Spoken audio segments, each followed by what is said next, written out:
Hello, everybody. Welcome to the Eclectic School of Herbal Medicine's free class series.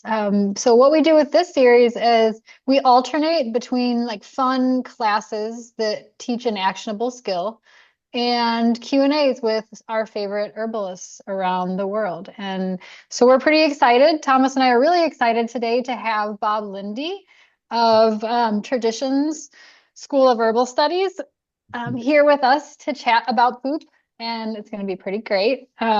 His school is located in St. Petersburg, Florida. I was really lucky to be able to come down for a visit last year and was incredibly impressed, not just with the school, but the lovely gardens and everybody that I met there.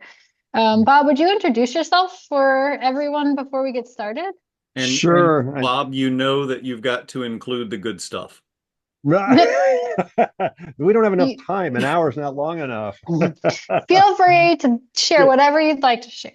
Should I start with how we stumbled across a bag full of orange blossoms a few years back and that It, accidentally fell into your class? that bag of orange blossoms had nothing at all to do with breaking and entering of an orchard in the middle of the night, and they No, that would literally just showed right up in time for it's class. amazing. Absolutely amazing. Yeah, we would never do B&E trespassing or any of those other fun things. I don't know. It's always hard to sound bite my bio, but suffice to say, since I was probably 10, I started to learn about edible and medicinal plants. As a teenager, moved down to the Bahamas and started to learn about our Caribbean plants. But I didn't know you could be an herbalist. Nobody told me that was an option for a career choice. So it was more entertainment than anything. And uh, fast forward that, spent 5 fun years in the Army with a 3 year gap in between those. And so during part of that time was working as a treasure hunter, longline fisherman, lived aboard a sailboat and living off the land down in the Everglades for a while. Uh, Ended up getting out of the Army after Desert Storm and figured out that I had whatever the heck Desert Storm syndrome is. And all of the herbal knowledge that I had was completely useless. And I learned how many of us did that this herb is good for and whatever the fad diet was at the moment. And it made me sicker and sicker. And so I went to the functional docs, I went to the VA, I went to the mainstream docs, and somebody suckered me into going to the local acupuncture school when I'm terrified of needles. I always have been. And so I had a horrible experience. I was suckered into going back a second time. And they explained the idea of energetics to me, that there was this medical system outside the medical construct. And lo and behold, it kind of made sense and it worked. And so after about a year of care, following the, kind of those tenets of Chinese medicine, I was like, oh, I ought to go and do something now with my life. And so I decided to run away to acupuncture school.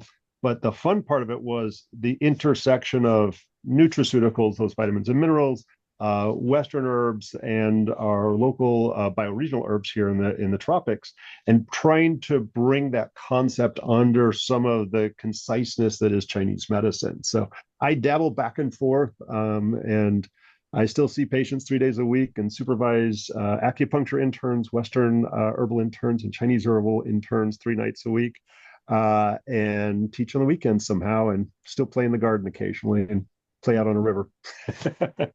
And That's you're enough. you're still doing the Friday Q&As? Do you do that every Oh week yeah, or once a month? That's so yeah, much it's like fun. I do an herbal open forum on Facebook. Someday I'll switch off of Facebook. But same thing, you can send in questions, kind of like what you guys are doing. Or you can just jump in and babble about anything. I'm trying to start to focus it in a little bit, but I kind of like the insanity of just like throw it at me. Let me see what I got. And Mhm. no prep work for it. I just show up. Oh, thanks so much, Bob.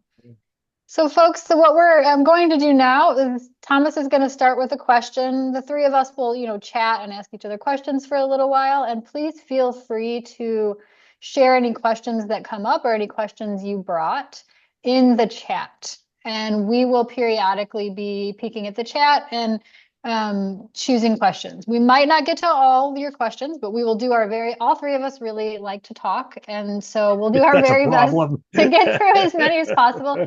Don't feel like you need to stay if we end up going late. all of these classes, so not this class, but every free class we've done, including the Q&As, are recorded and they're on the website. So if you have to leave, but you're enjoying what we're doing, you can, replay it back. Okay. So I think let's dive in with just the most broad question possible. Since we're talking about poop, I mean, I'm sure we'll talk about other digestive processing, but since we're talking specifically about poop, what signs in stool do you consider the most significant when assessing a client's overall digestive health?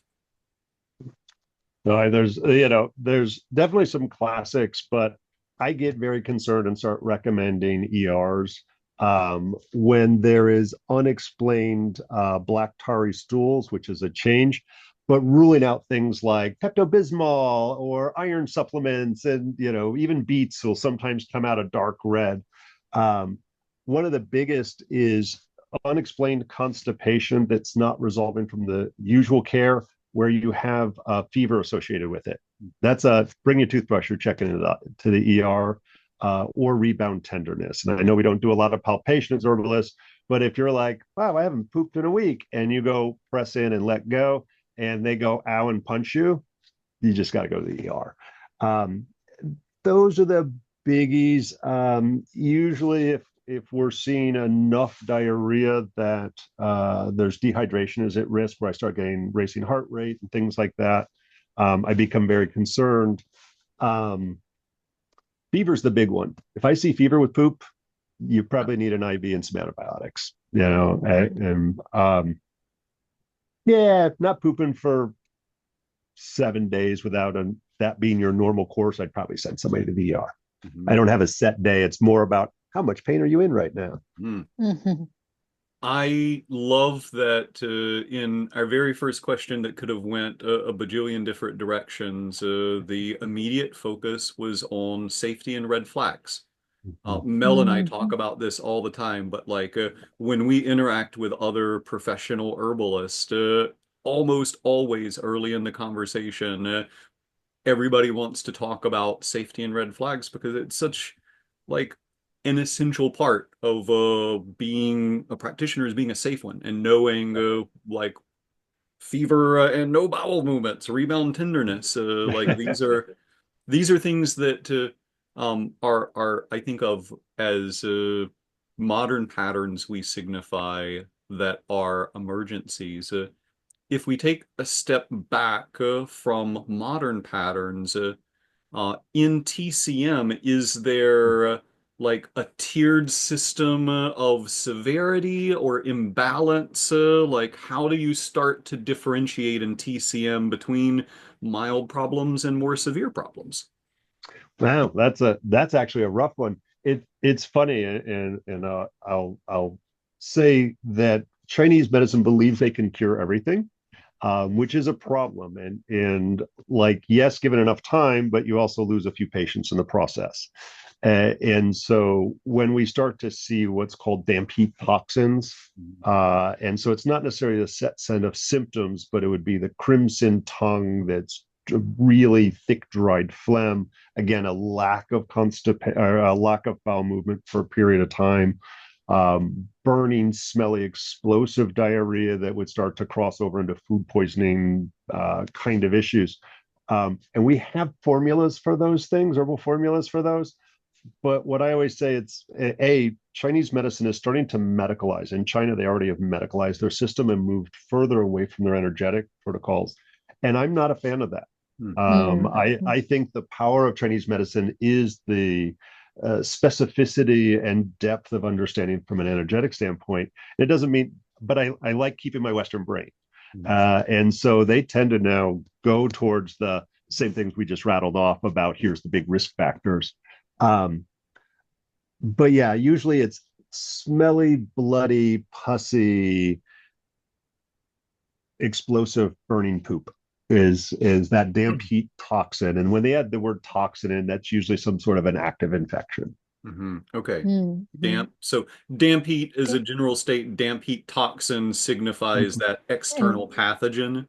like And, infection, yeah, parasite. That makes yeah, sense. it becomes more acute frequently when we say the word toxin. It's severity and acute. Mhm. So I'm I'm gonna pause. Mel, I'm sure you have follow-up questions. I have a bajillion floating through my head right now. Yeah, the main thing that I was thinking about is that kind of on the other end of the poop Mhm. spectrum is in terms of constipation.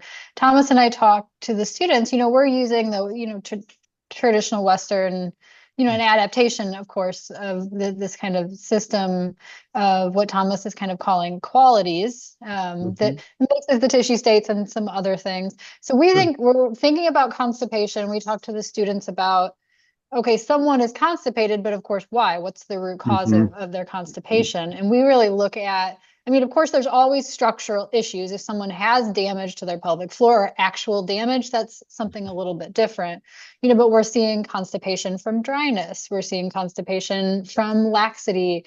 We're seeing constipation from tension, anxiety, tension, and things like that. And so what I was thinking is I was just really interested in how you assess constipation using TCM and just you Yeah. as an herbalist mixing things in the way that you do, because that's kind of how we look at it. Yes. Um, And so, yeah, those I always say those are usually the more chronic issues that are not as red flaggy kind of thing. mhm, And very similar, we look at you can have both a deficient or an excess heat. So excess heat can doesn't always equate to a fever. It could be just like and this is a horrible example, but we've probably all experienced the angry, red-faced drunk at the bar at 3 a.m. who's shouting and literally that person's not pooping a lot. And it could go either mhm, way, but a lot of times they're not pooping, and that's more of an excess condition. When we look at the deficiency types of constipation, yin deficiency, um, and that is I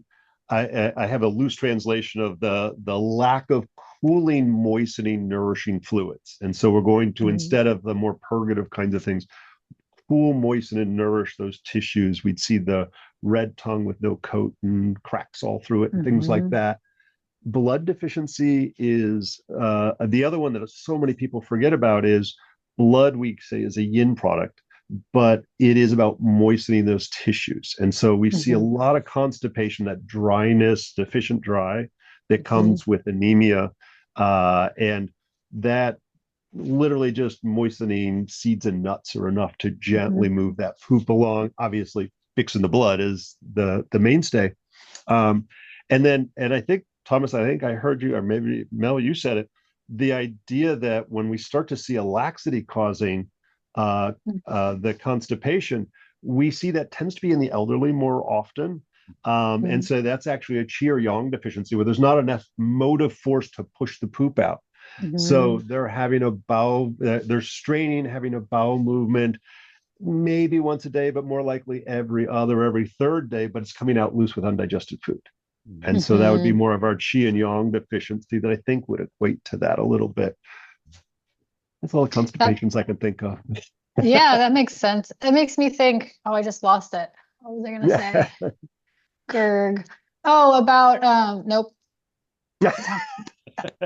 It's the end of the day here. Right, I hear you. It'll come back in a minute. It'll come back in a minute. Okay, so the yang. Oh, I remember. So I was thinking like that pattern you were talking about in the elderly. We also see it a lot, that laxity from heat, right? Hmm. So like people with like IBS and Crohn's that get a ton of diarrhea, that hot acute diarrhea, and then get Yes.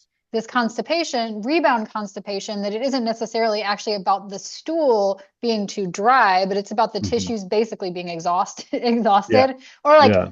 played out because they had to, that motion had to go through so quickly through when they were Yeah. having that acute phase. So that was something else that I was thinking about, Yeah, if we don't have focusing on like, peristalsis, then yeah, mhm, there's like that lack of motive force from peristalsis. But then you also see when we start to see the weakness in the intestinal wall, mhm, and so that's more of your laxity or deficiency kind of mhm. issues that we see with it. So yeah, it definitely there's so many subtle permutations, and those are the biggies. Like you can get a blood stagnation, that's less common. That's pretty rare, and Mhm. that's might be a tumor or something like that. Phlegm can cause a blockage. Mhm. And the one that always, you never really know if it's there because they've come to us oftentimes not having enough of the Western medical. What if they were, have a twisted bowel? And so Mhm. that's a tense condition. We might see it as a chi stagnation kind of thing. But although we can affect it, boy, it sure would be nice to know if somebody had a colonoscopy to figure out if there was a twist in their bowels or they were genetic malformation in some form or fashion with it. Mhm. Um, Yeah, absolutely. We had a free clinic client years ago, maybe like 5, 6 years ago, that someone worked with for probably 6 months. And they finally ended up, I mean, they were having such trouble with bowel movements that they had to express with their finger. And do you remember this, Thomas?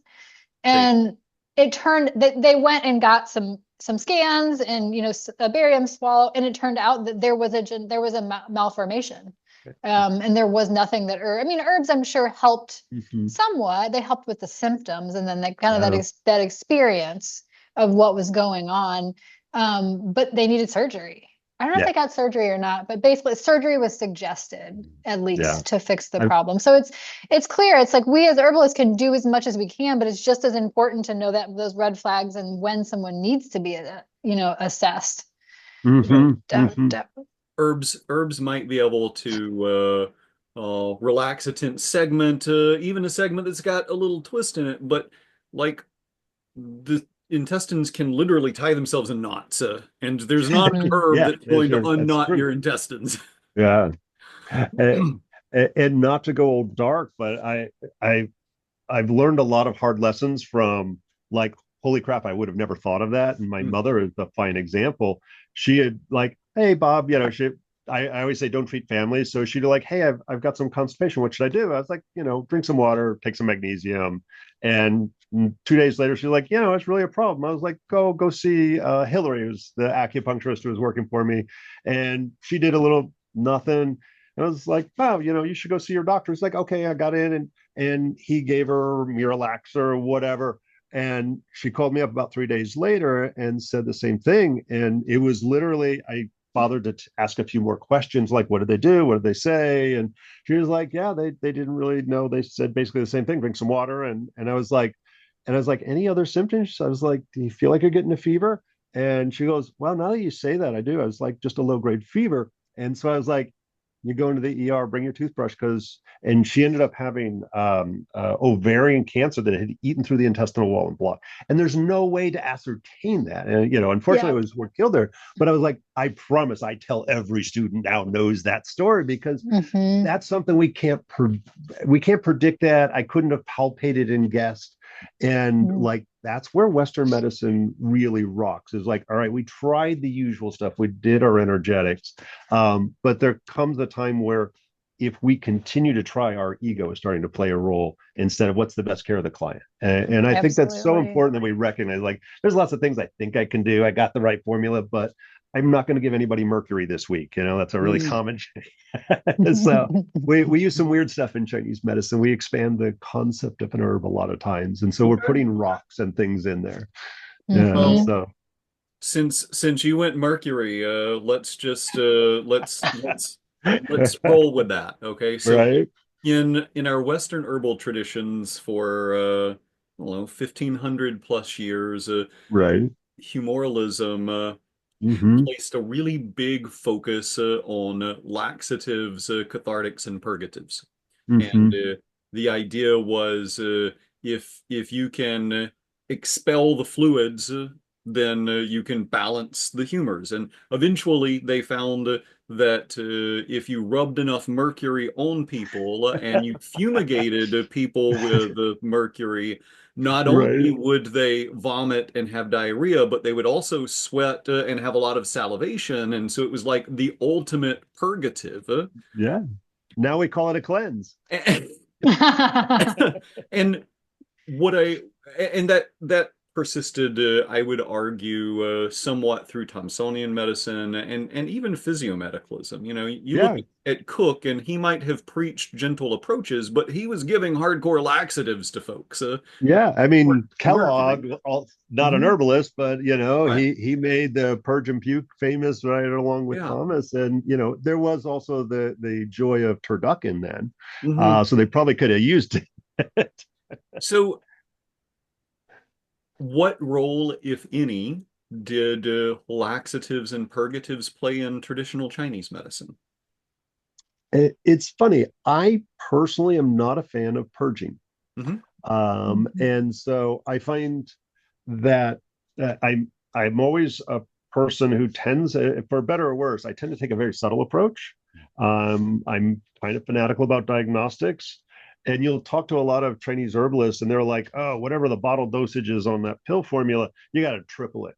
And I'm like, I cut it in half, and I Mm. think if I get my formula right, then cutting your dosage in half. And it's so funny. I have a lot of fun comparing this because I teach Western and Chinese. Chinese use some bohunkin dosages of herbs. We use stupid dosing on a daily basis. And Western herbalists, if we start to look at how much of the actual herb is in a tincture, Mm. we're slightly above homeopathic, Mm. and yet they work. They both work. And so I think if you get it right and customize your formula, you take a base formula and you alter it for the individual. We don't need to hit them with a baseball bat. And so I would rather gently nudge them, unless it's an acute issue where you're going to explode if you don't poop. So I find your more cathartic herbs are fine for emergency, but I tend to almost never use them. Regulate or nourish or cool tends to be the way I do things.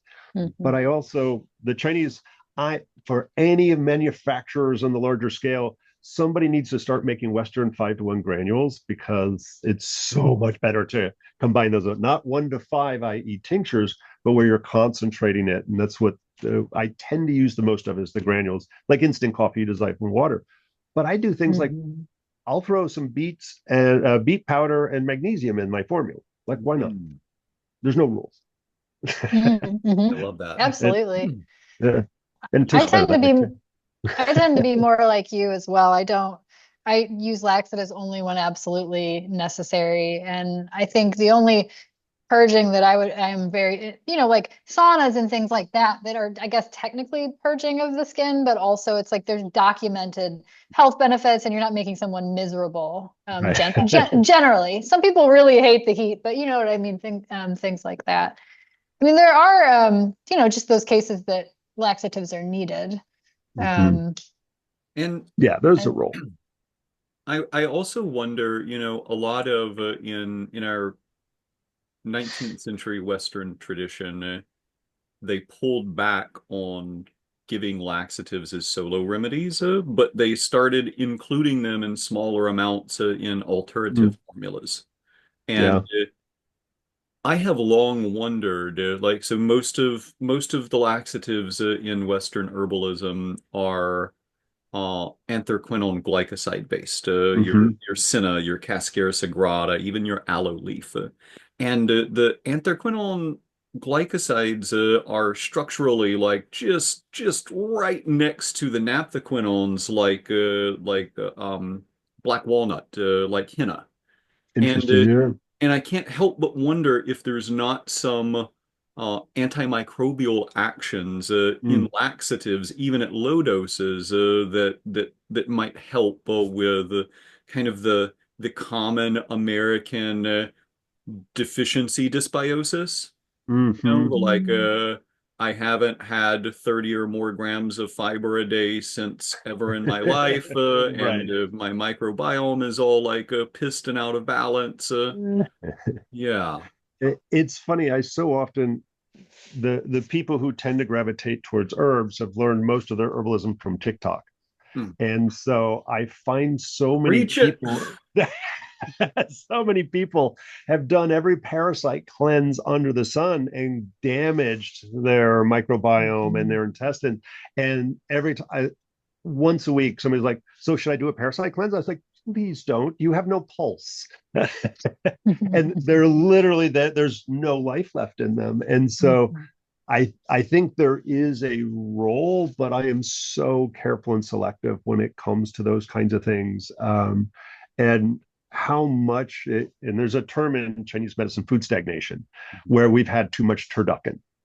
And it's not a parasite so much as just an accumulation of crap, literally. Mhm. And so we tend to not use killy herbs for that. And so it's a little bit more gentle, but still a little clearing out of the excess, if you will. And not, because we also see when we, especially as we start to isolate either the alkaloids or just the overuse of senna, nah, you ain't pooping unless you take that. And it's a good business model. Uh, maybe Mhm. not a good ethics model. Funny. So, Chinese medicine has a lot of remedies classified as yin tonics that, Mm-hmm. when I look at them, have an abundance of unique starch compounds that I think could be considered as selective prebiotics. Yeah, And I could and see that. so I've played with so tea powder concentrates. I'm getting close to 5 to 1. They're not fully granules, but I started playing with like Codonopsis tea powder concentrates and found that that was an amazing remedy for deficiency dysbiosis. Mm-hmm. And then the price of Codonopsis shot up to $1 bajillion a pound. Now the ginseng is almost the same price. Right. Yeah. Mhm. So I guess maybe 5 or 6 years ago, I started playing around with Shan Yao, Mm-hmm. mountain yam, Yeah, the Dioscurias. Yeah.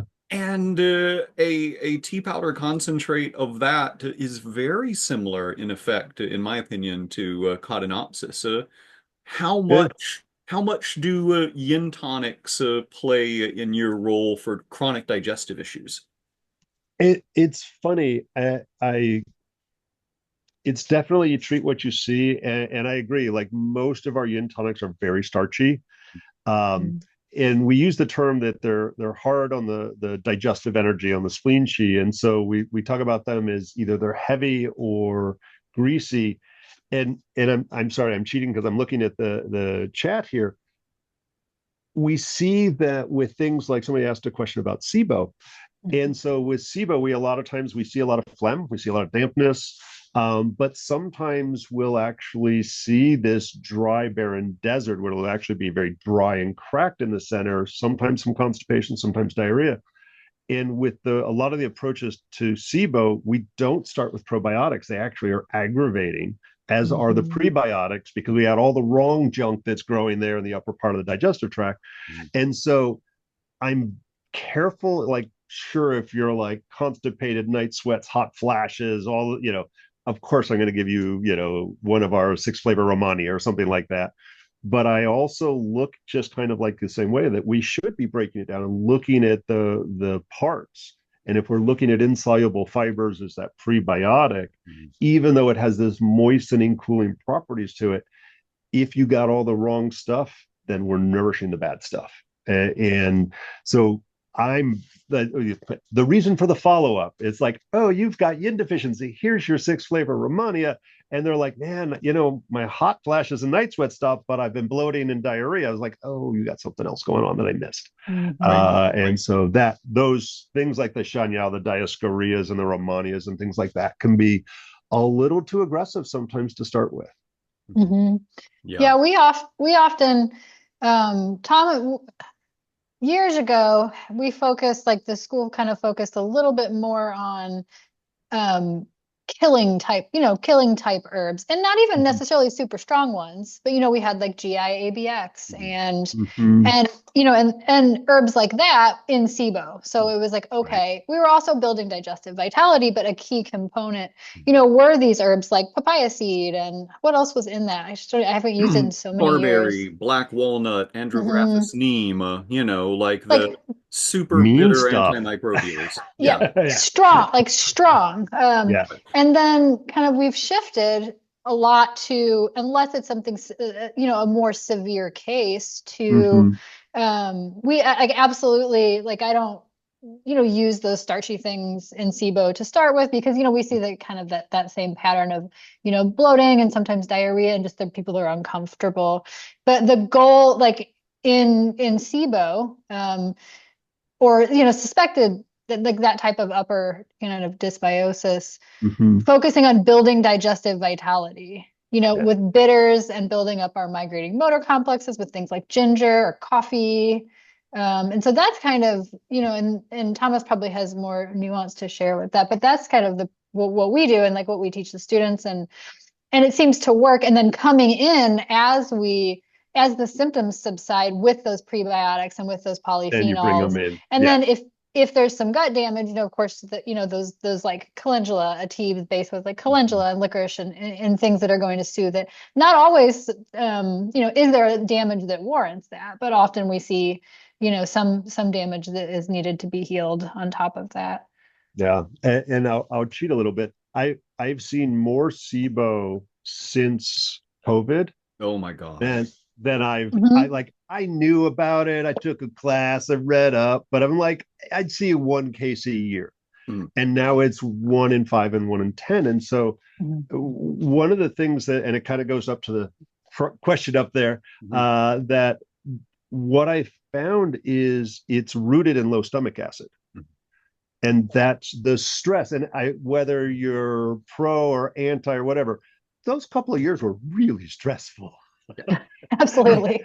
And when we go back and we look at the sympathetic parasympathetic role in the production of hydrochloric acid, the gastrin, and all that good stuff that's going around in our stomach, that the long-term stress just shuts down that whole system. We can no longer absorb our proteins, or break down our proteins into amino acids, absorb our B12, and we're no longer sterilizing our food as it goes through. And so, we get GERD, but it's not from high stomach acid, it's from low. So common. And then, insert a couple more years and the comfort foods that we all enjoyed during that time. The next thing you know, you got SIBO. And so I frequently will add in hydrochloric acid pills as the starting point of dealing with SIBO. And then just what you all are doing is killing stuff. Sometimes in conjunction with the Western treatment, like I'll have, and I'll blame you, Thomas. One of my favorite subjects is looking at the efflux pump and the quorum and all the biofilms, and the use of herbs in conjunction with the antibiotics and the antifungals to more effectively, because I find those usually, if they've done the Western treatment 2 or 3 times, they just don't work. And so when we combine them with all those bitter, nasty, killy things that seem to affect the efflux pump and the quorum, then you throw in the HCl along with that, and it usually resolves faster than average. Yeah. I'm so glad you brought up COVID, because like, I think that herbalists that have not done a lot of clinical work since COVID have no clue how much things have changed. Yeah. Before COVID, if somebody came in with a pattern of bloating and belching and phlegm in the throat every morning, I could say, okay, GERD, here's like 6 common triggers and a couple of pathways. Or if people came in with, intermittent diarrhea and constipation, and nothing, no other major symptoms, it might fit the IBS pattern. But COVID's changed all of that. Like the bugger loves to live in our gut for months after the initial infection. It damages not just our vagus nerve, but our enteric nervous system. Like I've seen more cases of gastroparesis since COVID than in my entire career before. Yeah, 6 this year, and before that, it hasn't even been 6 for me in all the other years that I practice. Yeah, and there's been a few of those. Yeah, and this year it's only April. That's like literally from January to April that there's that much gastroparesis. It's insane. Yeah, that's because for the last 5 years we've all been holding our shit together. Some of it's better than I had to others. get it in there. Come on, I had to get it Yeah. No, all the poop puns. Yeah. All the poop puns. Yeah. Uh, So, do you have any specific post-COVID gut strategies? Are you finding that you have to tweak formulas or patterns different? What do you think? I don't have a go-to for that. Um, I'm seeing, I joke that it's all about the poop. Like if one of my students comes back and they haven't asked poop questions, I just send them back in the room because they're just like without like if you don't have blood work, we only have the excretions of the body, and and that goes back to the humors and everything else. We need that information. And I see stress is the leading cause of disease. Like getting hit by a truck, it's because you were stressed out and you didn't sleep well and you accidentally walked out to the street and got hit by a truck. And so stress is still even the acute injuries. Oftentimes we see that role. And so I feel like I'm treating a tense condition, chi stagnation tends to be my starting point. mhm, And we do have the classic formula that I'm embarrassed every time I hand it out, but Jawei Shayawan, the free and easy wanderer. mhm, Um, but like it works on digestion, it works on menstrual stuff, and it's for people who are stressed out.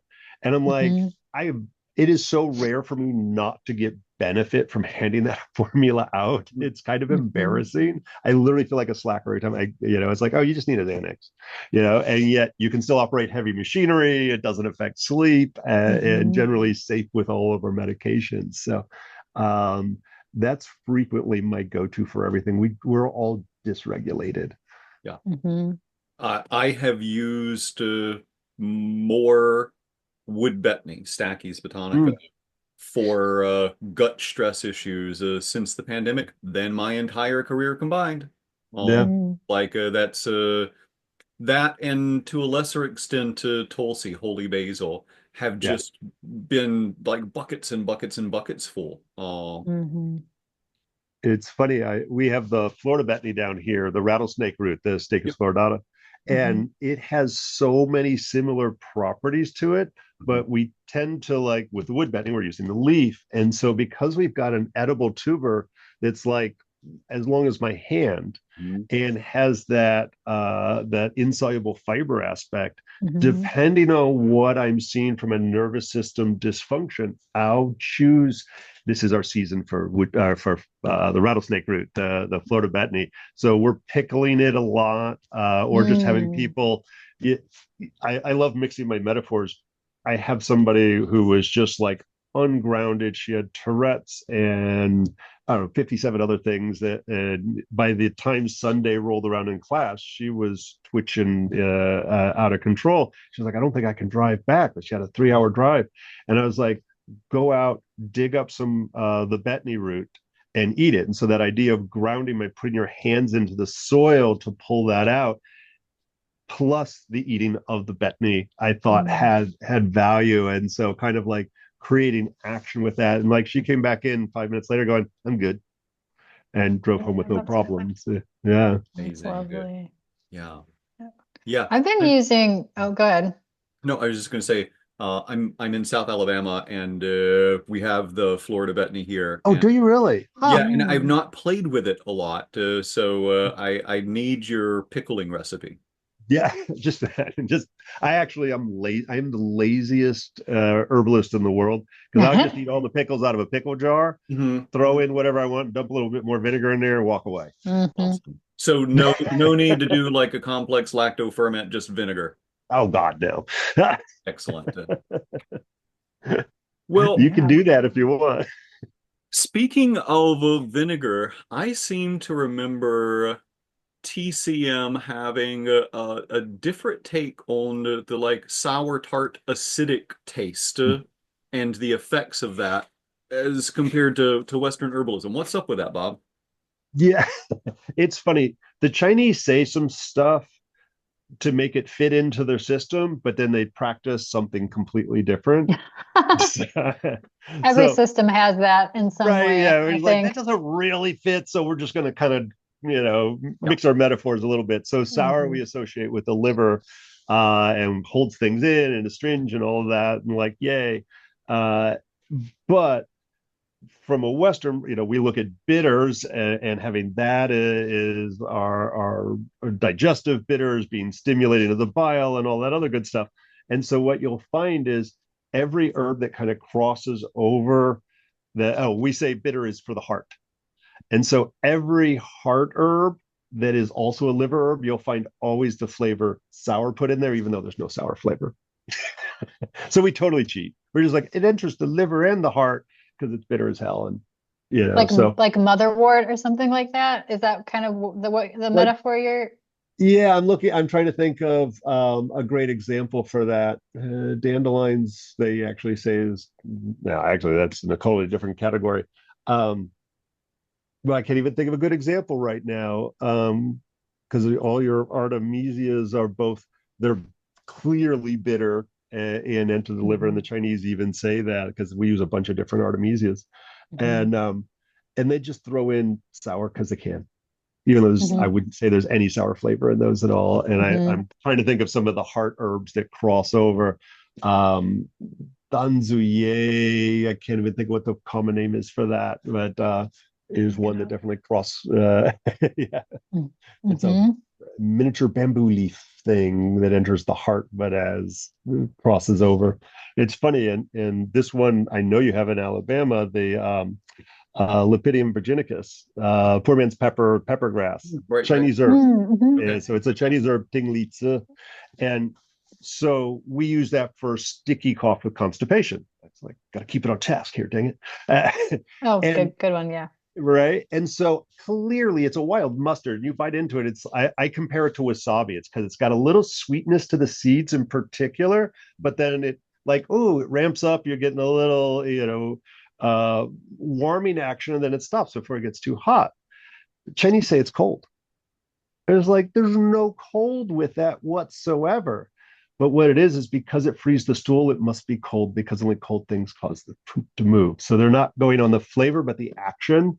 So we cheat with that kind of BS all the time. That makes sense, though. That makes some things I've heard, and I have no training in TCM or using herbs from that perspective, but that makes a couple of things. I won't, it's not poop related, so I'm not going to dive in, but that makes things make a little more sense to me. I think that sometimes the taste is a description of an action instead of an actual taste, and that makes sense. We can hold complexity, I think. Right. Yeah. Yeah, I mean, like the organizational system around the taste makes sense, and then sometimes you don't use things for their taste, and yet you still have to have a category to stick them in. I have long argued that in no world is Corydalis yanghuso a blood mover. I have taken buckets of it, and my blood don't move. Yeah, right. But if all pain is from blood stasis, then of course it's got to go with blood movers. Yeah, they do that a lot. That one happens a lot. Yeah. Well, so the sour taste is amazing for digestion, though. Right. Yeah. Right. And I think that no matter, let's see, Thomas, what's your favorite sour herb? Yellow that you'd think of for digestive. Yellow dock has got to be the sour, bitter, digestive, Western, to me, if I love Triphala. I think that I don't That's use a great example. Yeah. I don't use a lot of herbs from Ayurveda, but that is an excellent digestive classic tonic, tropho restorative, whatever language you want to use. Yeah, that's a win. Yeah, super sour. And I think the closest Western that we have to that might be yellow dock, but we'd have to mix a couple of other herbs to try to recreate some of the additional effects. Yeah, Triphala for the win, I think. Yeah. Yeah, because that's sour, but also has other tastes and astringency and tone, in a tonic way, not strongly astringent, but that gentle tonic astringency that's good for laxity, and it has the bulk and the fiber and it's a really lovely formula. I think traditionally, along with the bitter taste, the sour taste like in a lot of countries was used for aperitifs. Hmm. Right. And so some, maybe you have those little cocktails or the little, the little Yeah. sips before meals, were just as equally often sour and bitter. And some of our oldest and most complex, like liqueurs and, digestive bitters often have a sour, either like a sour fruit taste or the like sorrel Angostura Hmm. bitter, like you said, like yellow dock sorrel, that sort of like, that sort of sour, like a green sour. That's how I think about it Hmm. in my head, the green sour versus like the fruity or the rose hip sour. Well, and Yeah. even like predating aperitifs, right? A small salad of bitter greens with vinegar and lemon, a little bit of Yep. Mhm. oil, like Yeah. it's acting as a medicine before your meal. Any of Mhm. our citrus obviously pop into there easily. But yeah, Absolutely. I always think of like the bitter sour as your free meal kind of thing, and that goes back to Mhm. your adding in as a food like radicchio or Mhm. endive along with things like the sorrels. It's just like so yummy, or just squeezing citrus over it, or is Mhm. like the perfect start of any meal.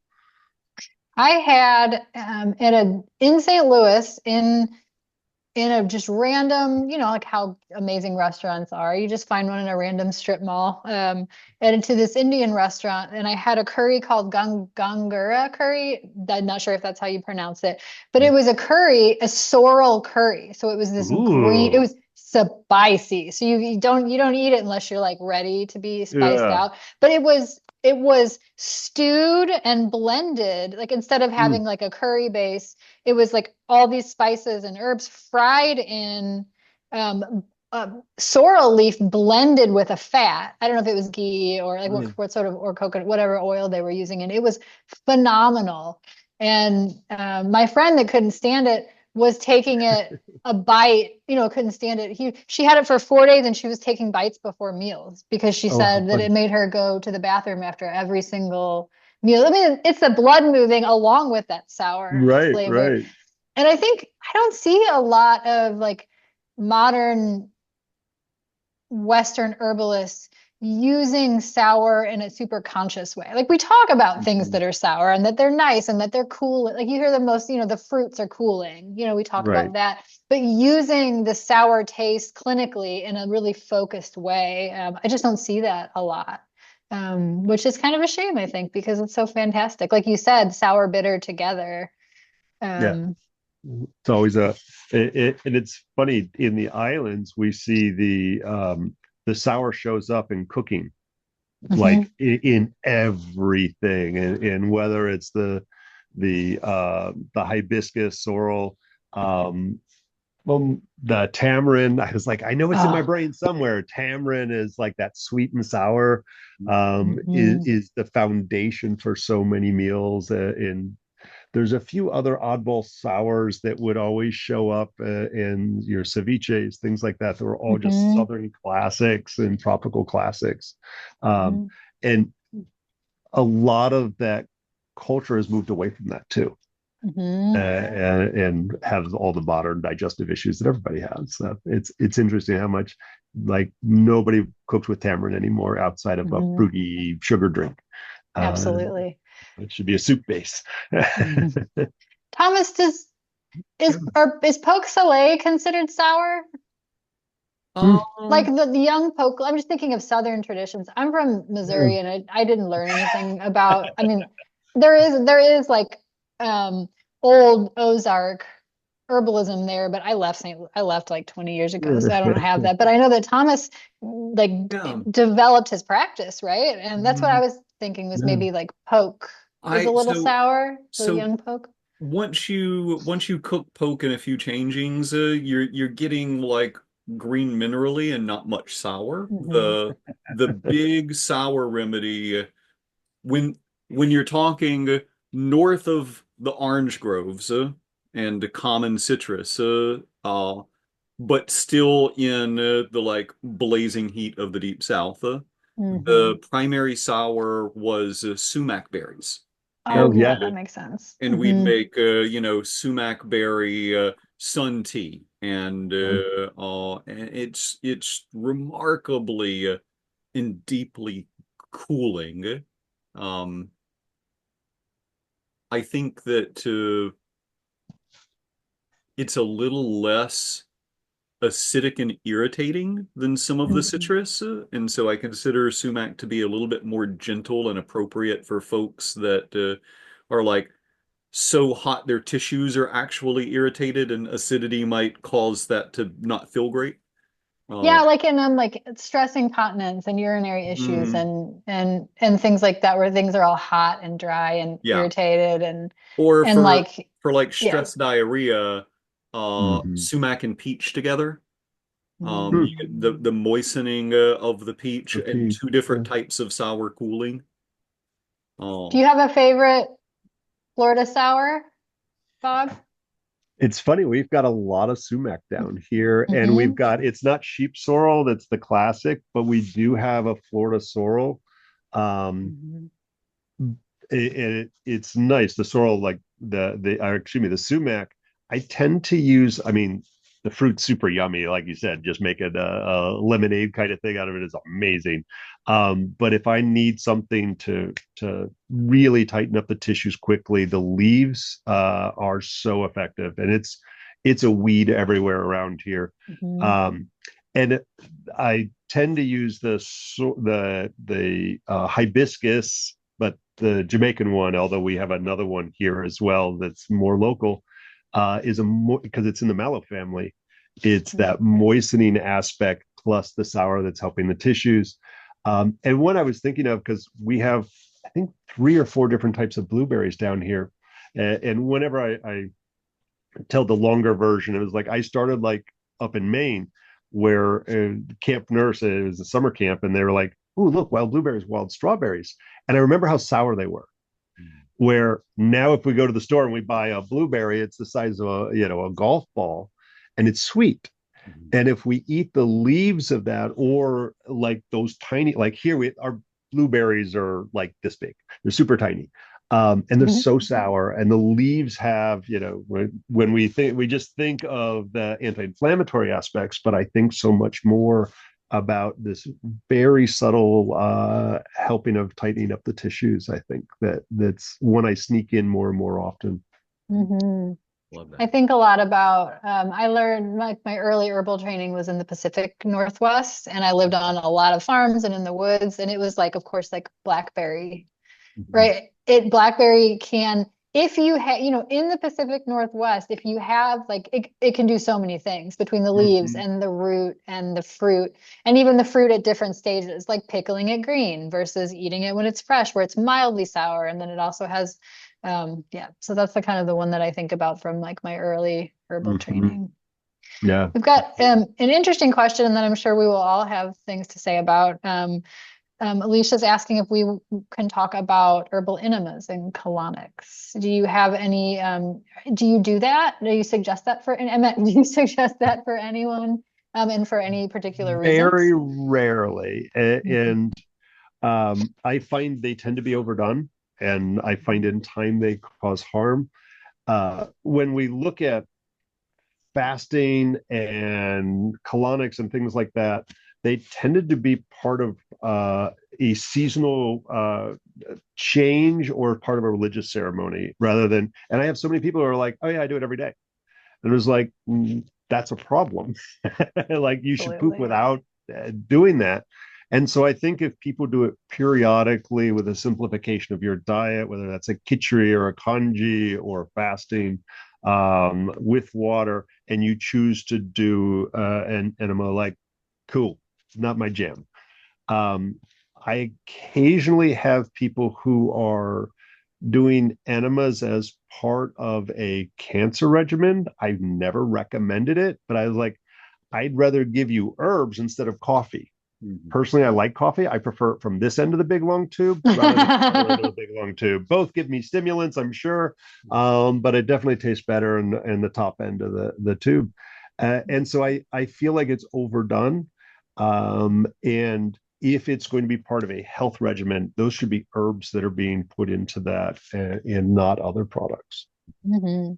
Thomas, would you like to share your perspective? We can all just like go through. Yeah. Yeah. Yeah. So, I'm with you, Bob. Coffee is amazing. And it kind of hurts my feelings when people put it up their butt instead of down their mouth. Right? Yeah. It hurts your It, feelings. it That's does. I hilarious. love coffee so much. Why would you do that to it? So, unlike so much stuff in herbal medicine, they actually studied coffee enemas versus oral consumption, and oral consumption leads to better bile release from the liver. It actually, whatever, if you want to call that cleansing, it does a better job than through enema. And like literally everything that you want it to do, it does better when you drink it than when you put it up your butt. So I'm not a coffee enema fan. Yeah. Um, I on rare occasions will recommend herbal nutritional enemas, but they are like it's been 6 or 7 years since I've recommended one, and I only recommend them if I've tried everything else, right? Mhm. Like yeah, for specific cases of ulcerative colitis or Crohn's disease that are unresponsive to more gentle interventions, I think there's arguably a role for herbal retention enemas. But Mhm. if in my career I have only found the need to recommend herbal enemas 6 or 7 times, I just wonder how frequent it would be for other herbalists. Mhm. If you really know all the other stuff, when would you need herbal enemas? Becomes, I think, a reasonable question to ask. Yeah, it's like when do you need the herbs to touch the tissue? Mhm. Mhm. Is what I'm Yeah. thinking, and it's not very often. Yeah. Not very Yeah. often. We can put things into people's bodies generally. And Mhm. I think for me, when someone asks about enemas and colonics and some of these things that are meant, like Bob said, for cleansing, I always like to bring up a fact that I think our culture right now, well, it's been happening forever, but um, is very big on the body is toxic and cleansing. And a lot of the root of that is the digestive system, even if people aren't talking about it, because the things that they're putting into their bodies are affecting the digestive tract, the bowel movements. But there is also delicate tissue lining our entire, like Bob said, from the top to the bottom. That's a mucous membrane, Mhm. just like our noses, just like our mouth. That tissue is tender because it's covered in mucus and it needs to be able to do what it's supposed to do while having a coat of mucus. And I think that it's more about building digestive vitality and trusting our bodies. And I know this is getting a little bit out of digestion, but it's just the idea that um, before an enema, someone's going to try bitters and eat radicchio and, have ginger tea and be patient, right? Like build that vitality and support your body so that it can do that healing, support your digestive system with the things that it needs. And if you don't know how to do that, consult with an herbalist. Even if you are an herbalist, I have an herbalist. I have multiple herbalists for different things. Thomas has an herbalist. Do you have an herbalist, Bob? Yeah, I probably listen to somebody every once in a while. And so it's okay if you feel like your body is toxic and you don't understand why, talk to someone that is in the field and figure out what you're feeling, because what you're feeling is real, right? Whether it's digestive or otherwise. And I know I'm diatribing, but I just feel like it that just because you're feeling something doesn't mean you're feeling it for the reason that you think you do. So your digestive system isn't necessarily toxic. It is about something else going on and using herbs to support that. Yeah, Mel, time check. How long are we chatting tonight? I don't know. Tiffany, Okay. how long are we chatting? 1 or 2 hours. Generally, I think that they're one-ish. Mhm. And it's about one right now. Okay. Yep. So The maybe. lectures are usually an hour and a half, Mhm. but that's mostly because I can't talk about anything for just an hour generally. Right. Right. I was going to say, I think you had some questions. I'm like, it's a slow night at student clinic, so they don't need me. I got Ruthie out there supervising tonight. I Really? I will say, I do things that Bob likes to rant about, acid reflux, GERD, however the subtleties of all that. And I touched on that a little bit, the idea of low stomach acid. And I always say that there's high stomach acid, there's low stomach acid. There's also structural issues if we look at hiatal hernias. And for the Mhm. first time ever in the last 6 months, I've had two patients where the doctor said, like, oh, you've got a hiatal hernia, we're going to schedule you for surgery. Mhm. And it was like, although that's not my, like, they finally recognized that's a structural issue, not an acid issue. Because up until very recently, all they do is throw in PPIs and H2 blockers, acid reflux meds, and just keep upping the dosage until you no longer have any digestive system. And so I think it's always important to not just go, oh, the doctor said I got GERD or acid reflux, but like, how come? That's the Mhm. question I ask so often, and so ascertaining it, is it structural, is it excess acid, or is it low stomach acid? And I always say, like, if it's it's, and this isn't always correct, but a lot of times if it's laying down is the only time you get acid reflux, it's very likely a structural issue. It could actually be very low stomach acid still. If you get acid reflux when your stomach's empty, you're probably making too much, and it's fairly rare, is what I found. If you're like, oh, I just had a steak and now I get acid reflux, you don't have any acid to break down that protein you just ate. And so it's fairly easy with signs and symptoms. There's cool things if you're into tongue diagnosis and things like that that can also help you lead down those pathways. But I think it's so important, something that's, and there isn't a medical test for low stomach acid that I know of, at least. I guess there's one where you do something weird in Australia where you swallow something, but I don't know anything about that one. The Heidelberg capsule Yes, test, there you go. Yeah. and it comes tethered or untethered. So I didn't know there was an untethered. on a string where they pull it back out, or a pill that you swallow and they track it all the way through. Yeah. Uh, or, Mm. or you could just get some HCl, try it. If it hurts like hell, Yeah. you Mhm. have high stomach acid. If you're like, I don't notice anything, you have low stomach acid. That's the way I do it usually. There you go. I think that's a really simple way to do it. Yeah. Take some baking Definitely. soda if it hurts like hell. So, Bristol stool chart. Do you use the Bristol stool chart? How do you quantify or try to document stool colors and patterns and consistencies?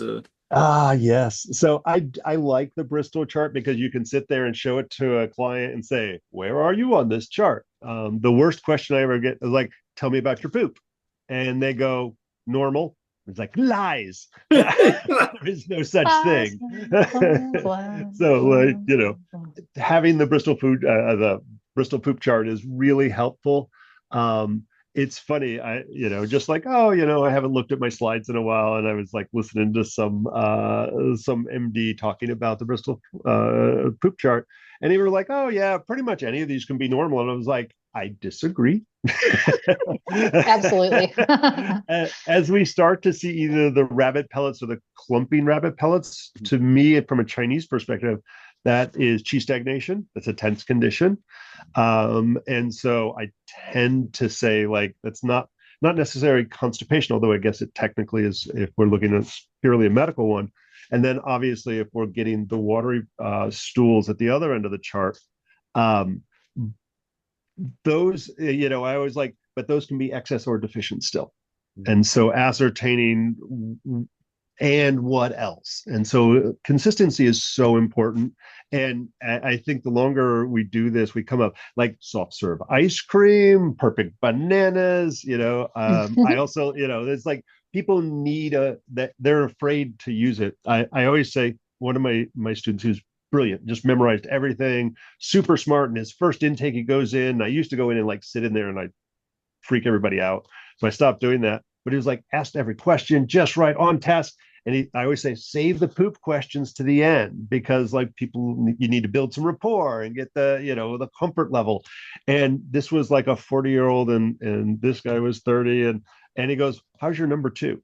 And I was like, so language appropriate Mm, as we're doing that. mm, Maybe number two is appropriate for an 8-year-old, but bowel movements, BMs, poop, whatever is, finding that happy medium. But then smell is a huge one. mm, And being able to describe that, if there's not a lot of smell, like everybody's poop stinks, but mhm, some people's stuff smells more than others. mhm, And so if there's not a lot of poop, then there's not a lot of heat. And so we tend to see the undigested food, the soft serve ice cream kind of thing. The more heat, sometimes infective or dysbiosis and so forth, that's the somebody light a match, pull out the Lysol, evacuate the building. And so I literally say, like, is it like, it's not too bad, or do you have to evacuate the building? I literally say that to give them a Likert scale for them to come up with. And then color is super important. We mentioned in the start of this, black is generally a bad sign, but that is also making sure there's no Pepto or iron supplements. But as we start to see the white or gray clay-like stool, that's mhm. sometimes an emergency situation where we're going to see a blocked biliary duct or some more serious acute issue that if somebody's had that more than one day, I'm like, you need to go to the doctor. And I usually recommend going to the either what other symptoms I might either say ER, walk-in clinic, or you need to see your doctor really soon and focus on the veggies for a little bit, no fat. Um, After that, there's some weird ones. Blue has shown up a few times, Mhm, Hmm. and it's from artificial colorings mhm. or like too many smoothies. And so there's Like, some did someone reds and blues and purples like that pound an icy, like a super blue raspberry icy or something? yeah, and Uh, that's fooled me because I'm sitting there going, okay, blue, is there cold? Is that? And I was like, I always say, like, eat anything out of the ordinary. And for some people, weird purple that's blue drinks are normal, so they don't. It takes a while to figure that one out. Um, what other red? A little bit of blood. It's usually hemorrhoid, but that I always ask a lot of questions, and I was like, it's probably not an emergency. What you get is the black is coming further up the digestive tract from anywhere from the stomach down. Red is usually mm-hmm. in the colon, so it's probably a hemorrhoid. As long as it's a small amount, I don't sweat it and say, like, mention it to your doctor next time you go, and I don't overthink it. Very common to see either with chronic diarrhea or straining or in the elderly. But any age you can get hemorrhoids if your digestion's messed up. Um, Mm-hmm. Oh, the, hemorrhoids are a great one. Wait, mhm. I want to Oh, answer sorry. this Bristol chart question that someone's asking really quick before we switch to hemorrhoids. I know we all have lots to say about hemorrhoids. Right. So we could share the chart. Basically, saying is talking about log-like stool that's not loose but completely lacks defined shape around the perimeter of the log. Sharp edges that slowly break off. What can be inferred by this? Doesn't That, correlate to anything in the Bristol chart. It does sound like maybe something in between type 3 and 4. yeah, I'm gonna Um, say that's kind of the yeah. fluffy stool with the undefined edges is definitely Hmm. on there. Um, for me, that's more of a tending towards chi deficiency, or sometimes phlegm does that. Hmm. So Yeah, like mucus can make things a little wet and like a little yeah, heavy. I just think of that like the my picture of that was just like if you took it and splatted it, it would splat instead of it holding it, even though it's a right. log, like the wet pasty sort of vibe. I Yeah, don't know if Michael, you mean wet pasty or if you're thinking more of like fluffy, or not, but my vision was that like pasty. yeah, it's that soft serve, but little like more firm than soft serve, but with the Mm, fluffy edges. When it starts mm, to get fluffy, it's frequently floating, which can be indicative of poor fat metabolism. Hmm. Which, if they still have a gallbladder, sometimes just some good digestive bitters is all you need to fix that. Hmm. They don't have a gallbladder, still need the bitters, but don't have so much of those. Less pizza, Plus more pizza. bitter greens. Hmm. Hmm. So So, Michael says, what physically gives the defined shape to the stool? yeah. So you have a peristalsis that's pushing the fecal matter towards the end of the large intestines where it builds up in the rectum, and the last stage of water reabsorption happens.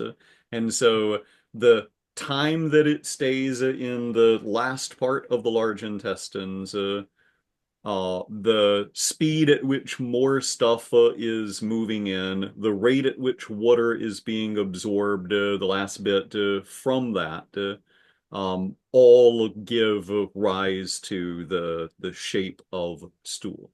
And fiber is a component of that, and also about 80% of the dry weight of your feces, if you remove all of the water, is Mm. dead bacteria and sloughed off mucus lining.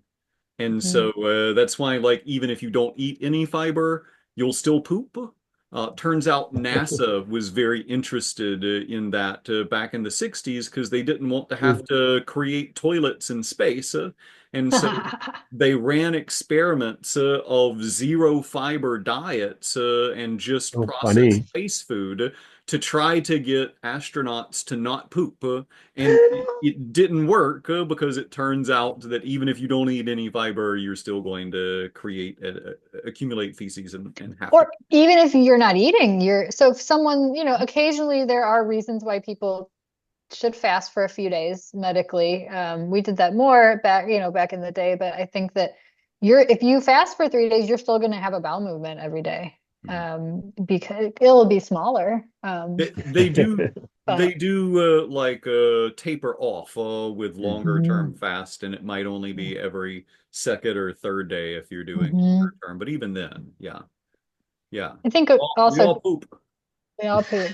I think also like tension can play a role in the formation of Mhm. poop, but that is like the interaction of tension and moisture, right? Mhm. So if you have a moister poop and your rectum is really tense, you might have a skinnier stool. If Mhm. you have that, but which is not going to happen if your poop is really dry. That's where we're having painful straining, because the bowel movement is bigger than it's the hole it's coming out of, and then that can cause like pain and uncomfortability. Um, Yeah. Definitely. Let's see. I'm going to go back to this earlier question on tracking SIBO without breath testing or distinguishing associated diarrhea constipation from microbial overgrowth versus energetics.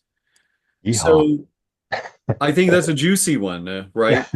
Like the first thing that I might point out is when we talk about energetics, we're talking in part about patterns that have been identified over millennia. And Mhm. those patterns include what we in modern times conceptualize as microbial balance or overgrowth or dysbiosis. But before we had terms for that, the patterns were still the patterns. They've still been there a really long time. And so, when you look at TCM approaches I don't know which particular imbalance would align best for the bloating damp heat, maybe. Mhm. Um, Yeah, it's funny. It would be a mix of food Spleen chi. stagnation.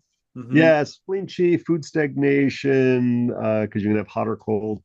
But there's usually some aspect of chi stagnation that goes along with it. But we see that thick yellow greasy tongue coating focused on the center of the tongue, the digestive area.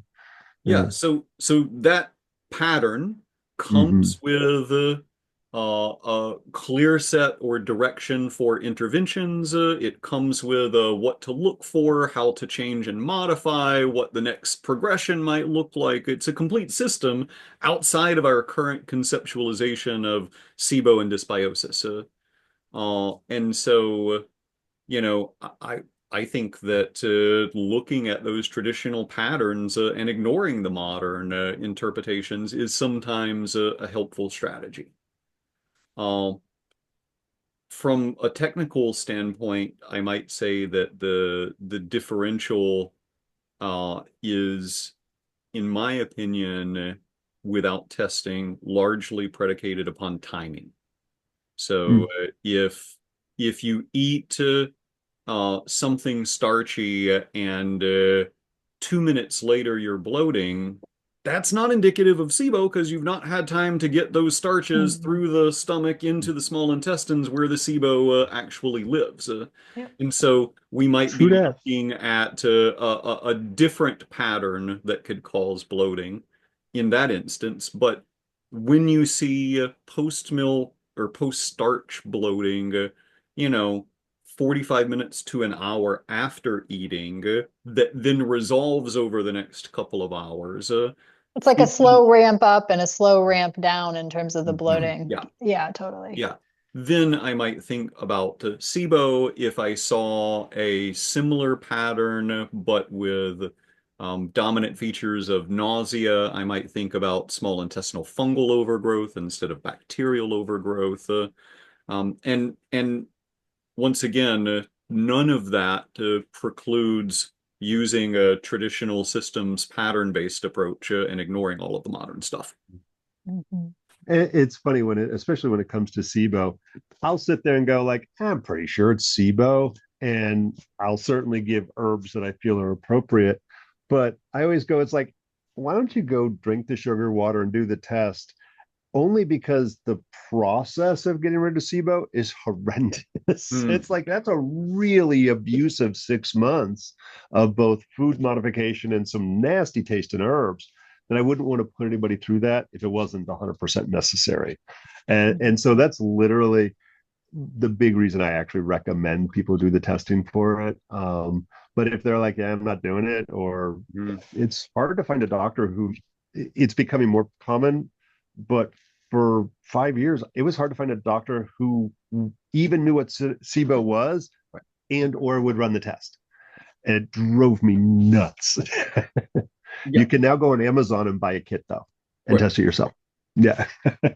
I also think about SIBO testing for folks that have really good insurance and that don't want a 6 month drawn out program because the truth is rifaximin when it works is amazing and it doesn't leave the digestive tract, isn't absorbed systemically, has zero side effect, like literally less side effects than the placebo groups. So there's That's fun. sometimes when testing can lead to appropriate pharmaceuticals, and also more commonly what I see is folks that do that and then it reoccurs, and then they do that and it reoccurs, and eventually after two or three Yep. times, insurance says, no, not paying anymore. Yeah. And that's where I think herbal medicine really shines is in recognizing that there are upstream causes or downstream causes of the SIBO. Like, Mhm. if you poop once a week, good luck not getting SIBO. Like if your digestive stagnation is that severe, bugs are Great going to point. migrate everywhere. Uh, Absolutely.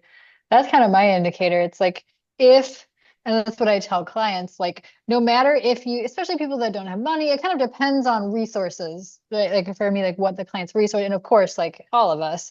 But if that's what I always say, if you're the first thing we do is make sure you're pooping every day. Once you're pooping every single day, let's see where you're at after that. Because like Thomas has said, you're likely going to have SIBO if you're not pooping, and you're not going to get rid of SIBO, killing herbs or not, if they're not pooping at least once a day. And even multiple, with folks that have SIBO, and it's nice to get them even a couple times a day, if they'll eat enough fiber to when they're ready to like make that bulk happen. It's my big criteria. If food and water are going in and poop and pee is coming out, there's hope. Absolutely. That's such a great point. Any Hmm. part of that's missing, you should go to the ER because I can't help you. Hmm. Here's a fun question. What relationship have you observed between hormonal cycles and bowel habit changes? Without a doubt, like we see when if we're doing the basal body temperature is a way to track hormonal imbalances, and we see the Hmm. temperature drop, and it will frequently trigger a release a loose stool or Mhm. diarrhea, Hmm. literally right before the start of the menses. And so, if it shouldn't, if everything is perfect and balanced and you're ovulating right at the 15th, which doesn't happen very often. It's so rare when I find somebody who's like, my menses is perfect, I don't feel anything, or oops, I dropped an egg, and they go on with their day. It's like once every 6 months I meet a woman like that.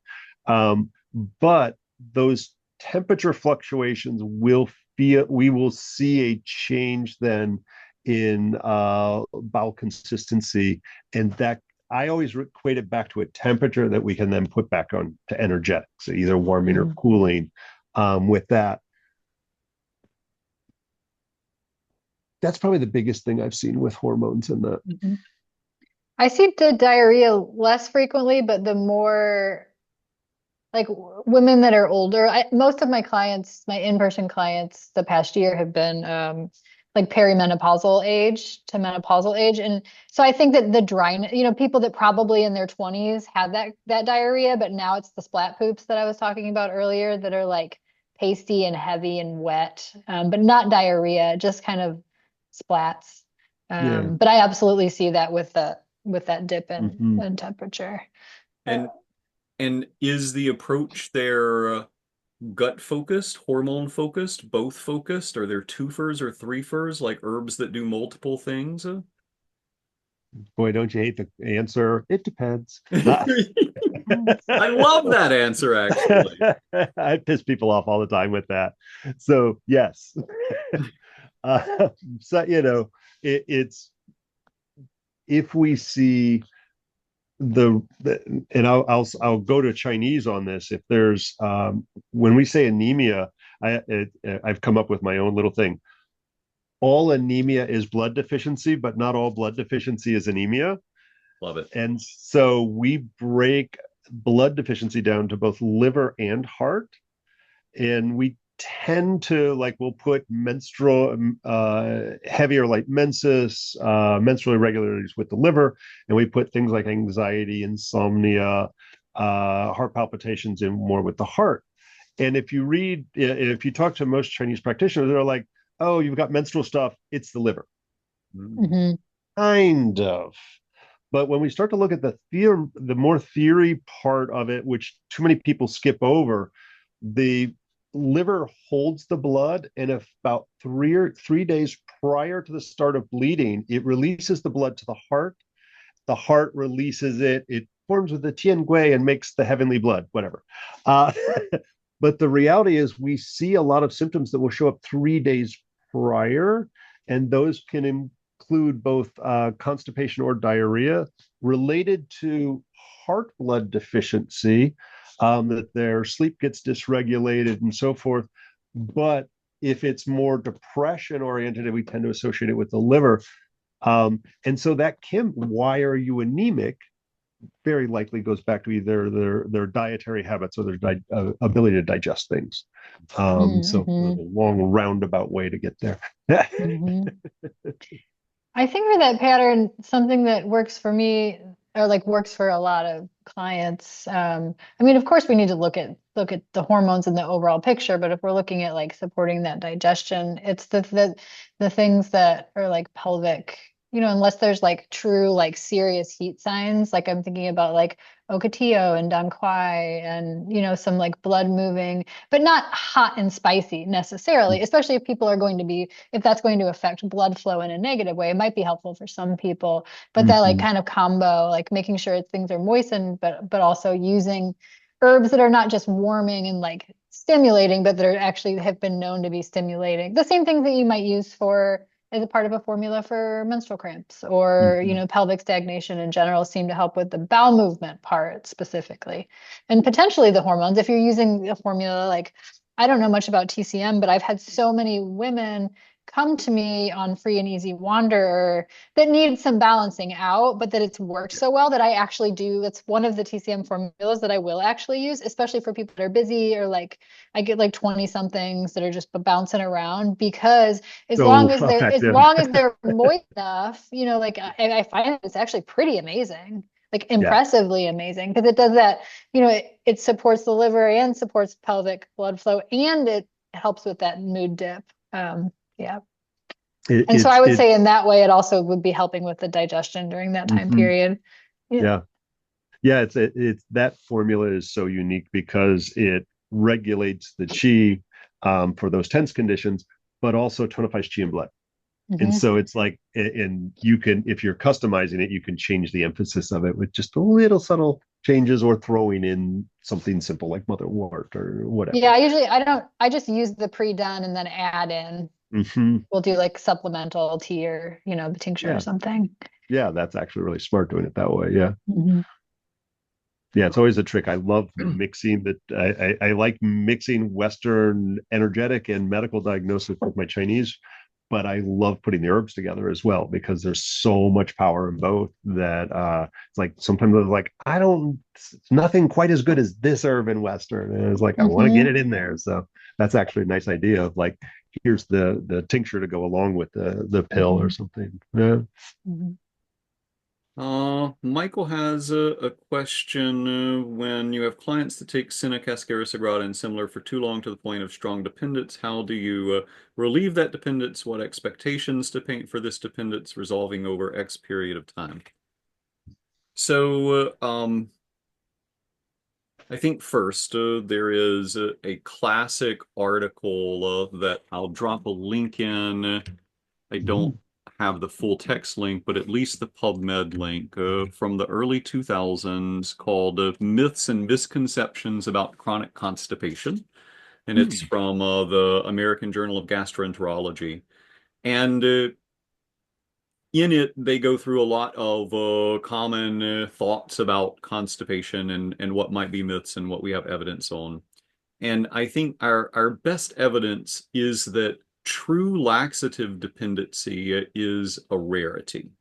But what does happen is the reason why people need laxatives can get worse, making it impossible for you to come off of laxatives because the underlying state of health has declined. And if in healthy people you take laxatives, when you stop, things go back to working the way they should. It is arguably less commonly about laxative dependency and more about a worsening of the underlying disease state. And maybe the most common cause of chronic constipation has to do with incoordination and poor functioning of the muscles in the pelvic floor. And so you can give laxatives and create extra stimulation, extra peristalsis to overcome the muscular inertia. But whatever led to that muscular inertia will often get worse over time, and you need more laxatives to have the same effect. Um, from a Western standpoint, we would say that a focus on restoring tissue tone with tropho-restoratives is perhaps the best strategy to minimizing the need of laxatives long term and having chronic constipation kind of despite laxatives. And triphala and vitamin C uh, Mhm. often together, maybe with some yellow dock, form like the core of my approach there. If you get fiber up, if you get triphala in, if you're getting the ascorbic acids or miscellaneous organic acids from ferments in, it doesn't have to be just ascorbic. I think that, and also if you start working on the strength and tone of the pelvic floor, you can reverse a lot of cases that might at first appear to be permanent. But I can't emphasize enough that like it takes, in my experience, doing all of those things, not just one of those things. So like triphala by Mm. itself, meh. Triphala with vitamin C, a little better, but still, oh, but triphala, vitamin C, a yellow dot based bitters, and working your way up to doing 20 squats 3 times a day. Altogether, good chance of fixing things. Bob, experience with long-term laxative use, long-term constipation? What do you think? It's frustrating because I find it masks what the underlying cause is. Right. It's funny because the doctors do the same thing, but they use Miralax instead of Cascara Sagrada. Mhm. And so I think I've worked on him for 10 years now. He's 88 or 89 right now. And he has his host of problems, and he's been my poster child for sending people to the ER. But his doctor wanted him on daily Miralax so that guaranteed pooping. And in his case, he was already like I had about a really complex formula for the 4,000 things wrong with him. And he was pooping most days. And this guy was hilarious. He would bring in his poop chart for me, how many times he peed and how many times he pooped over the last 2 or 3 weeks. I would see him. I was like, I don't need to see every 3 weeks. He's like, I'm coming in 3 weeks. I was like, all right, this file like this thing. And it took me forever because it was like there seems to be a pattern to his Miralax use. And so if he went for 2 days, that he would pop a little Miralax and he'd poop and everything would be fine. It was a food sensitivity.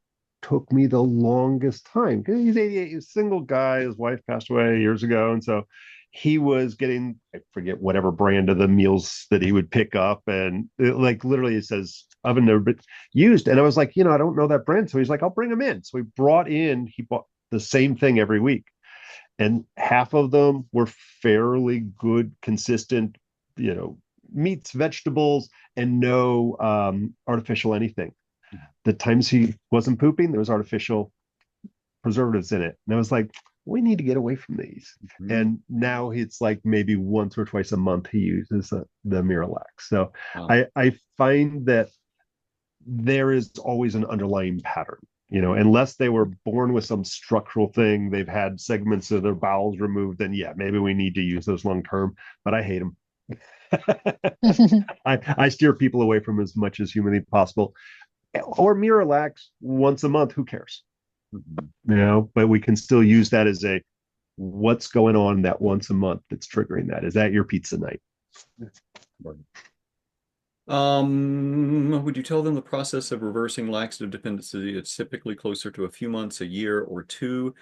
It depends on if they're doing all the things or part of the things. And also age. The fact is an 80-year-old does not have the vitality and the ability to bounce back as quickly as a 40-year-old. Mm-hmm. I mean, unless you know of any secret to extend longevity and vitality with cheap cost and no side effects, Bob, I think that aging the shock collars work pretty well for no, you can never predict that. You just treat what you see. Yeah, Michael, so it like that is something that I think you develop a knack for anticipating only over time, seeing lots of folks, right? There's not like a magic answer that we can give you because we haven't seen the folks ourselves. But as a general rule, if you are let's say if you're 30 and you've been taking laxatives for a few years and you're willing to do all of the things, I would say the reversal process is a month or two. If you're 80 and you're only going to do one of the things, then I don't know, 6 months, a year, 5, never. Yeah, I was going to say probably, you'll get better over time, but you'll never get it cured. It's funny. One of the things because patients ask that question a lot. Well, how do I know? Are you going to just, string me along for eternity and take all my money? I always say, ballpark, exactly what you said. How much are you going to do? How much you relying on me? But I say generically a month for every year. And so that's good. if you do everything I say, that'll get sped up. And it doesn't mean you have to wait a year to see the progress. You're going to see progress, but we'll probably be pretty close to maxed out in when we look at that as a general guideline. I see an interesting in like this special population of menopausal women that are Mm-hmm. also dependent on, I have had a very, very hard time getting menopause, like folks that are in like towards the end of that transition without hormone that aren't on hormone replacement Mm-hmm. off of laxatives, if they've been on them for more than, a year or so. I think it's that dryness and that slowing down of the body before it kicks back in and it's a new its new process that it can be, that's just like an interesting special population Yeah. Yeah. thing. Like, if older folks have a hard time, like menopausal women seem to have a really hard time, even with the moistening, and the liver support and all the other things. It can be just really challenging. Yeah, I mean, and I hate to generalize, but 80% of the time when we see that menopausal women, it's a yin deficiency, sometimes with full heat, sometimes just a deficiency. And surprisingly, with some minor changes, that usually we can get that going with our classic yin tonics. It gets Mm. more complex when it's not yin deficiency. Mhm. There's a few variants of that we see the other 20% of the time that we're like, oh, this is gonna be work. Mhm. I'm going to pause before we take more questions. This is usually around the time that we stop. We can talk about the last question, but then I was going to suggest maybe letting Bob off the hook to go back to his clinicals. Bob, Yeah. I need to know how to pronounce the word I just put into the chat. uh, It's one of your uh, Chinese herbs. I know onomatopoeia. No, I always go my mendong. It's way apiponagan. I believe I'm close. I Okay. Apihanapagan. I I suck at that particular one. It drives me nuts, and I grow it. Mm-hmm. I literally call it by its Chinese name, so I don't embarrass myself. Yeah, I just do like a umva and then like mutter the rest and Yeah, write it down at the same time. exactly. So one of my grads and friends, Forrest Chalmers, introduced me to this remedy as the Solomon Seal of the gut, and Uh, I thought like I don't use a lot of Chinese remedies, and I'm hesitant mhm. to add brand new remedies into my Materia Medica, but It's a I good one. maybe 5 or 6 years ago was introduced to that, and I make a low alcohol, like a 30% alcohol 1-to-1 fluid extract. Mhm. And dude, it is the best gut moistener that you can like mix in just a small part of a tincture formula. I love it, and I did not know It's that you grow it. Tell me more yeah, about it's a grass. Literally, it. you can buy Nutgrass, it at right? Home. And no, that's Shang Fu. Okay, The Meimendong, you can literally buy this in Home Depot down here. okay. It's an ornamental, and it's a low growing grass, and it's nice because we say it's good. The Chinese pair the organs, so lung, large intestine. Mhm. So we see that correlation between the lungs and digestion or bowel movements, but it nourishes or moistens the both the stomach, the lung, and the large intestine, and is just gentle. It's really hard to mess somebody up with that one. And so if you're seeing some sort of dry stomach atrophy, Mhm. potentiating ulcers, that's good. If you see COPD where it's dry in the lungs, oftentimes leading to that. If you're seeing any kind of bowel atrophy, weakness in the walls, like that's a lovely one to. I don't use it as a chief herb, but I'm like, yeah, it won't hurt to throw some of that in there Hmm. just to help gently move some stuff along. And it doesn't taste horrendous. It Right. actually has a very mild flavor to it. Yeah. Nice. Yes, yes, that's it, Don. Mondo grass. Cool. And there's more Mondo that we say called grass. Mondo grass, but yeah, you can literally buy that at Home Depot. Cool. Don't buy Um, from. Shannon asks, have we seen an increase in children as clients with constipation? It seems there's a rise of Miralax dependent kids. I used to have a really heavy kid kid-heavy practice, and I don't anymore. So I have not seen that because I'm not seeing a lot of kids anymore. What about you, Bob? And kids these days, no, yeah, I don't see a ton, but I definitely have a few that I'm always torturing. Um, it's funny. I think partly it is quality of food, and it's also that there's not a lot of free ranging children anymore. And the role of actual movement in assisting the Mm. peristalsis, I think sitting here doing this, and we're not any better. And so if you add in the ridiculous food additives that are so prevalent, um, and then you throw a lack of movement in, it's a guarantee that you're going to have some poop issues. I think I've read a few medical journals that are really looking at also the rise in not true allergies, although those are on the rise as well, but the sensitivities, and whether it's pollen or foods or that, just that across the board, and of that accumulation of those forever toxins and so forth that we're passing on genetically, that we have this low grade inflammation plus adding the new stuff in and a lack of movement. A lot of times, like, I hate to say it, it's like, stop eating crap, go out and play for an hour Mm, and drink some water. yeah. You'll be fine. And I'll throw in some magnesium if I need to, and Mm. certainly I'll use some herbs. We have, it's funny, the classic yin tonic, and children tend to be hot, right? They're little balls of energy and rapid growth. So they tend to be either excess or deficient heat or a mix of both. And so our classic yin nourishing formula, the Romania 6, the Lue Dihuang 1, or a variation of that, we tend to give it to menopausal women. We can give it to anybody. It was originally designed as a pediatric formula. So I think it was 900 AD or something. That was given to failure to thrive. And constipation is frequently an aspect of that. It can go either direction, but and whether that failure to thrive, that's the deficient, fatigued, wasting, those developmental markers that don't always happen on that curve that is our standard. But it can also be, autism is the big conversation. We see the food sensitivities and those developmental delays in some form or fashion.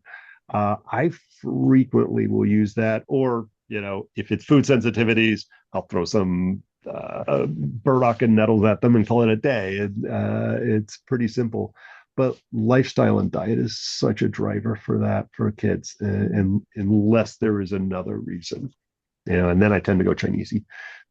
So more vegetables, more fruit, more play. Basically, That honestly might be mixes a good lot of all stuff. around advice. I do that a lot. Smoothies. Yeah, right.